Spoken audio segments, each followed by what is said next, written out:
nga premtimi për 31.5% përfunduam të konkurse me 0% shqiptar.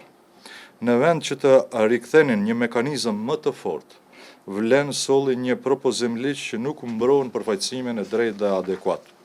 Përkundrazi, është një ligj i ndërtuar mbi konceptin që prej vitesh e promovon doktrina nacionaliste dhe Karakamissheva, cilësia e jo etnia, respektivisht parimi i cilësisë në vend të përfaqësimit etnik, duke minuar një nga arritjet më të rëndësishme të marrëveshjes së Ohrit.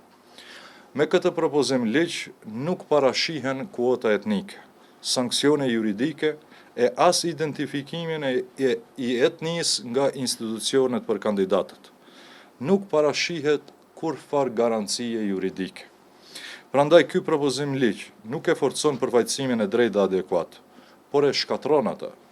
Ndërkohë, për të mbuluar këtë dështim, drejtuesit e Vlenit pretendojnë se kanë realizuar mbi 2500 punësime. Pyetja është shumë e thjeshtë.